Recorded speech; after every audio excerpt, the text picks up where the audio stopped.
अंग्रेजों को जमीन पर जो एक तरह से खेती करते थे उनसे उनको क्या चाहिए था, कर चाहिए था। यानी आप कह सकते हैं उनसे जो है, जो जमीन पर खेती कर रहे थे उनसे टैक्स चाहिए था। यानी अंग्रेज को चाहिए था सिर्फ टैक्स। तो अंग्रेज के द्वारा टैक्स जो है कितना अलग अलग लोगों से वसूला जाएगा। तो जो जमींदार थे, जमींदार को क्या कर दिया गया, जमीन का एक खतियान दे दिया गया, जिसमें जमींदार जो थे उसके जमीन का सारा इन्फॉर्मेशन मौजूद है। देखें जमींदार है, अब वो क्या कर रहा है, खेती कर रहा है। अब किसी जमींदार के पास बहुत सारी जमीन थी। अब कोई जमीन का जो मालिक था वो एक तरह से छोटे लोग थे। अब वो खेती करते थे, फसल होता ही नहीं था, तो अब वो कर कहाँ से देंगे, कर भी अधिक था। यानी टैक्स जो अंग्रेजों के द्वारा लगाया गया था उस समय के लिए वो काफी अधिक था। अब फसल हुआ ही नहीं तो पैसा आएगा, अदर कोई भी इनकम का कोई भी स्रोत नहीं है, कर कहाँ से भरेगा। फसल जो है अब जितना हुआ उसमें तो उसका खाना पीना भी है ना, कैसे खाएगा, कैसे पिएगा, कैसे उसका परिवार चलेगा। तो अब होता था कि जो जमीन है तो अंग्रेजों के द्वारा नियम लगा दिया गया। देखें जमीन का अगर आप टैक्स नहीं देंगे तो जमीन को हम नीलाम कर लेंगे, ठीक है। अब नीलाम करने के बाद जमीन का मालिक कौन बनेगा, यानी जमीन का मालिक वो बनेगा जो कि आपका पूरा कर चुकता कर देगा। यानी जो भी नीलामी का जो रकम है उसको अदा करेगा। तो अब यानी जो है जमीन को जो नीलाम करने वाला प्रक्रिया था, तो उसमें क्या हुआ कि बहुत सारे लोगों का जमीन जो है पुराना कागजात उनके पास है, लेकिन उनका जमीन क्या हुआ, वर्तमान में नीलाम हो चुका है। अब यहां पर देखें ये तो प्रक्रिया था, उनके द्वारा बनाया गया नियम कानून। अब यहां पर नया सर्वे की अगर बात करेंगे कि नया सर्वे राज्य सरकार के द्वारा जो है एक तरह से आज़ादी के बाद जब अंग्रेज चले गए भारत को छोड़कर, उसके बाद राज्य सरकार के द्वारा जो है बहुत सारे राज्यों में एक सर्वे किया गया, जमीन का सर्वे किया गया। और दोबारा ये जो है आप कह सकते हैं ना, बहुत जगह आज भी ये पुराना खतियान मान्य है। आज भी 1908 का हो या 1922 का हो, यही कागजात आज भी चल रहा है।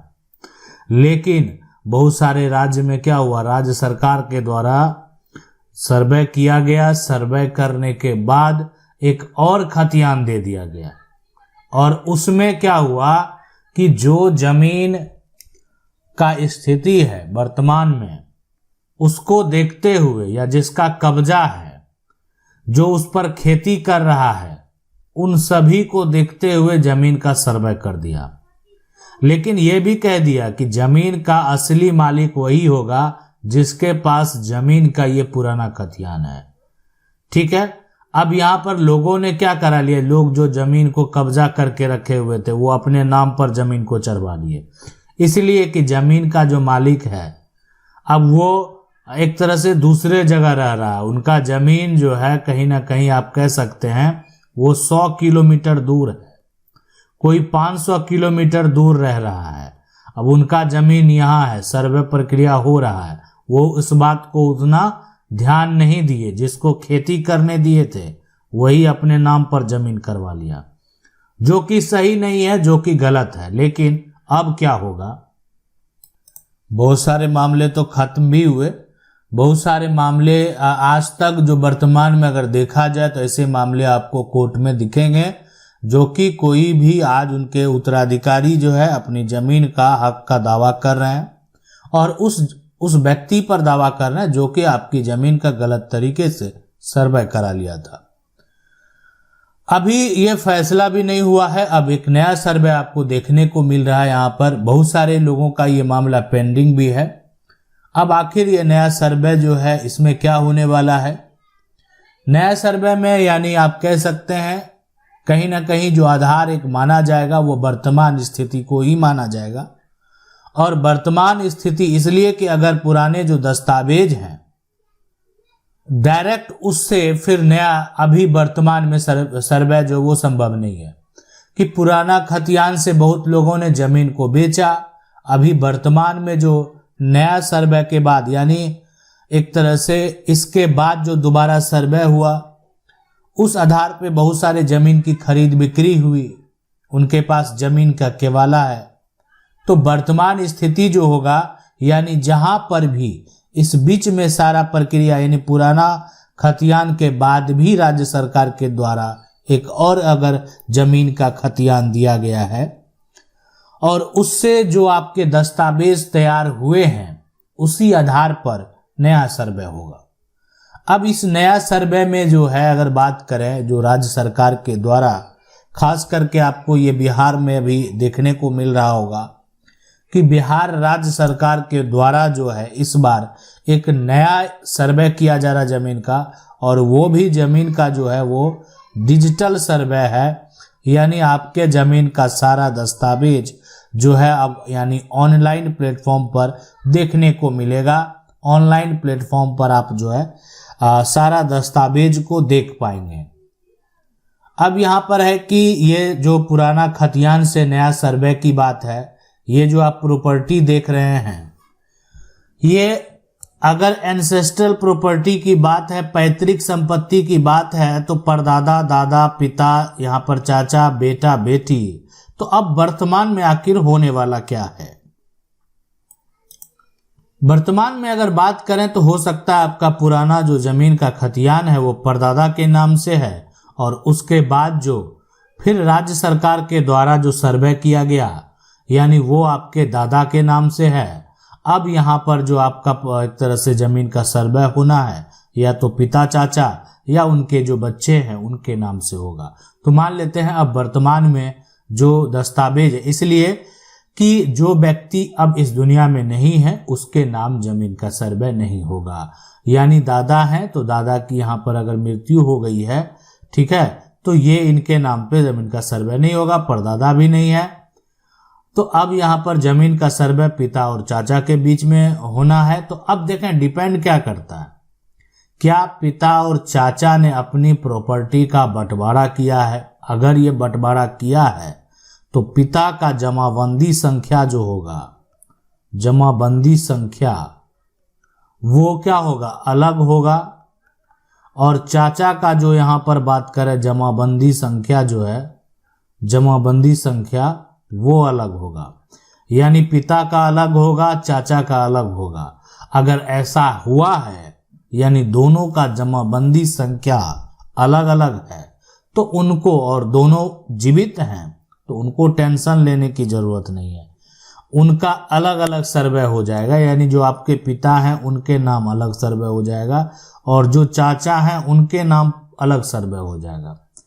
अब इनको एक तरह से जो दस्तावेज है वो भरने हैं, और दस्तावेज भरकर इनका सर्वे आसानी से हो जाएगा, इनको समस्या नहीं होगा। समस्या किनको उत्पन्न होगा, एक बड़ा सवाल है। आखिर ये तो ठीक है जमाबंदी संख्या अलग अलग है, लेकिन जमाबंदी संख्या अगर मान लेते हैं साथ में है, जैसे एक जमाबंदी में दोनों भाई का नाम दर्ज है, यानी जमाबंदी संख्या तो है, यहाँ पर जमाबंदी ऐसा भी होता है, एक जमाबंदी संख्या है, मान लेते हैं 1430। अब इसमें दोनों भाई का नाम दर्ज है, दोनों भाई का नाम दर्ज है। तो दोनों भाई का नाम दर्ज है, तो दोबारा जमीन का जो सर्वे होगा उसमें सर्वे में भी क्या हो जाएगा, सर्वे में दोनों का नाम दर्ज होगा। दोनों का जो यहाँ पर नाम है वो क्या होगा, दर्ज होगा। यानी जो सर्वे होगा उसमें भी दोनों का नाम दर्ज होगा।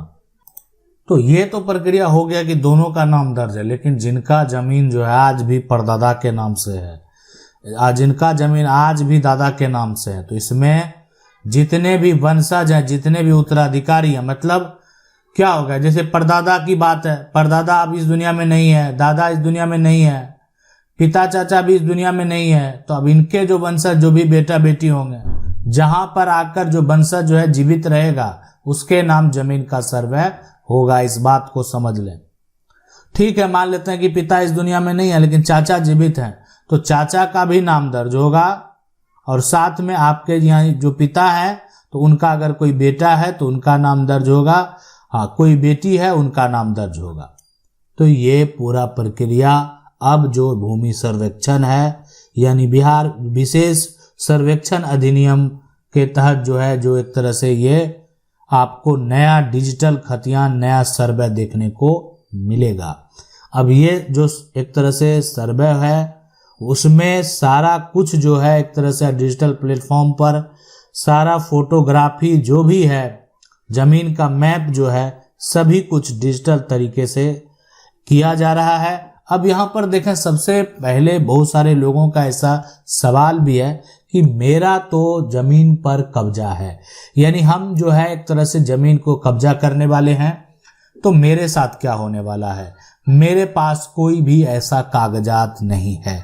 देखें, जो सर्वे में ग्राम सभा जो लगाया जाएगा, सर्वे अधिकारी के साथ साथ जो भी उनके एक तरह से साथ में कर्मचारी होंगे, वो इस बात का वेरीफाई जरूर करेंगे कि पहला, जमीन पर जो है कब्जा किसका है और कब्जा किस आधार पर है, ये बात वो एक तरह से नोट करेंगे। दूसरा, जमीन पर अगर आप कब्जा किए हुए हैं तो आखिर इस कब्जा के आधार पर कागजात का दावा कौन करता है, कागजात का दावा कौन करता है। तो कागजात जिसके पास होगा, कब्जा के साथ साथ जो है कागजात होगा, तो वो तो प्रॉपर्टी का मालिक है। अब किसी के पास कब्जा है, किसी के पास कागजात है, तो यहाँ पर दोनों जो सर्वे के अधिकारी होंगे, दोनों का जो एक तरह से है, दोनों से पूछताछ करेंगे और दोनों का जो एक आखिर उस प्लॉट के लिए क्या क्या मेंशन है, वो सारा कुछ जो है वो दर्ज करेंगे। तो इसलिए कब्जा वाले के लिए भी, अब कब्जा में मान लेते हैं जमीन का मालिक आया ही नहीं, दस्तावेज लेकर पता ही नहीं चल रहा, आपके पास कब्जा है, तो फिलहाल आपका नाम वहां पर दर्ज हो गया। लेकिन कहीं ना कहीं अगर प्रॉपर्टी के असली मालिक की बात करें तो असली मालिक तो वही कहलाएगा जिसके पास प्रॉपर्टी का डॉक्यूमेंट है, जो प्रॉपर्टी का टैक्स देता है, यानी उसके पास जमीन का रसीद है, उसके पास जमीन का खतियान है ना, उसके पास जमीन का केवाला है। तो अगर उस व्यक्ति के पास सारा कुछ है तो आप कब्जा के आधार पर जो है बहुत कुछ नहीं कर पाएंगे। लेकिन वर्तमान में आपका कब्जा, वो कब्जा खाली करवाने तो आए नहीं है ना, नाम दर्ज कराने आए हैं। तो नाम दर्ज कराने का एक तरह से मतलब देखें, वहां पर जो ये मेंशन जरूर किया जाएगा कि आप कब्जे में हैं, लेकिन ऐसा नहीं है कि जो सर्वे कराया जा रहा है वो आकर आपका कब्जा खाली कराएंगे कि आप कब्जा में काहे हैं, नहीं है, वो बात की बात है, वो मामला अलग है। यहाँ पर सिर्फ जो है वर्तमान स्थिति को देखा जाना है, वर्तमान स्थिति में क्या दर्ज किया जाएगा वो देखा जाना है, वर्तमान स्थिति में आखिर वहां पर क्या कंडीशन क्या कहता है वो देखना है, उसका एक रिपोर्ट तैयार करना है। आशा करते हैं वीडियो अच्छा लगा होगा। वीडियो को लाइक जरूर कर दें। चैनल को पहली बार देख रहे हैं, सब्सक्राइब करके जो बेल आइकन है उसको जरूर दबा लें। मिलते हैं अगले वीडियो में, तब तक के लिए जय हिंद।